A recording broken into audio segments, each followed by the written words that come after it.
How to become Speaker of the United States House of Representatives, and subsequently second in line to the presidency. Explained by yours truly.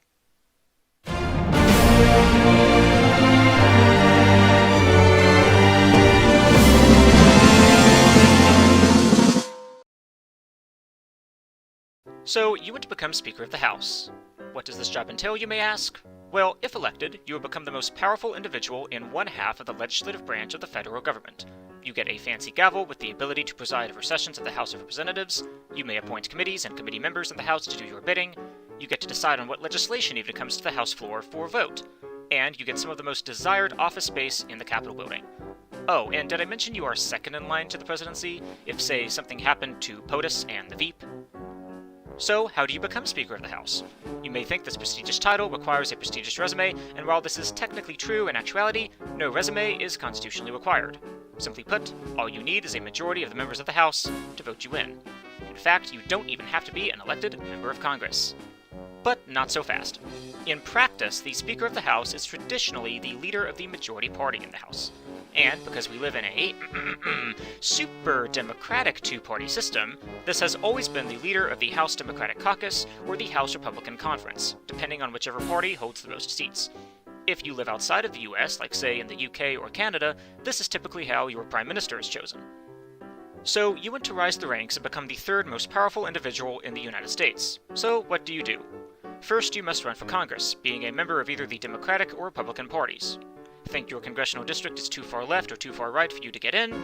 Well, too bad, because if you plan on becoming Speaker someday, you will have to learn to balance both the extreme and moderate wings of your party. Next, you, as a member of Congress, must gain the trust of enough members of your party to be elected into party leadership. This may start out as chair or ranking member of a powerful committee, and may eventually rise to becoming the chair of your entire caucus or conference. But there is still one more position you must rise to before running for Speaker. You must be elected leader of your caucus or conference, winning the trust of a majority of members in your party. This is why you cannot be too extreme or too moderate. Too extreme and you risk losing votes from the moderate wing of your party, too moderate and you risk losing votes from the left or right wing of your party. And if your party only has a slim majority, like say the Republicans have right now, circa 2023, it will only make your bid for the speakership that much more difficult. Okay, now the day has come. It is noon on January 3rd, and you have successfully led your party to victory and have won the majority of seats in the last election. The clerk of the House calls the meeting to order, and the election for Speaker begins. You, as party leader, are nominated by your fellow party men, and the other party nominates their leader, knowing that they do not have the votes. You may think that because you were elected party leader and your party controls the majority of the House, you will automatically become Speaker. But this is not true. In order to be elected Speaker of the House, you must win a majority of votes from the entire House, not just your party. So while your election for party leader may have been a cakewalk, your election to become Speaker may not be. Depending on how big your party's majority is, and if there is enough opposition within your own party against you becoming Speaker, you will not get it on the first try, and the Speaker election will head to multiple ballots until the majority is reached.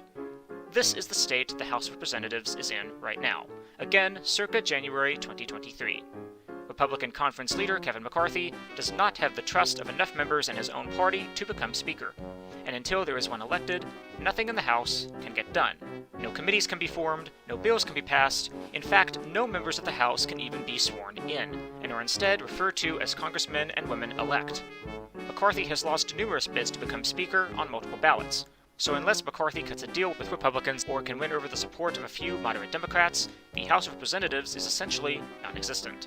Call it crazy, call it insane, or call it democracy, the point is that this could theoretically go on forever, and we will be stuck in this perpetual cycle of Groundhog Day until something gives. If you found this video educational, funny, or entertaining, please like, share, subscribe to the channel, and turn on notifications so you never miss when I post in the future. Thank you all for watching, and I will see you all in the next one.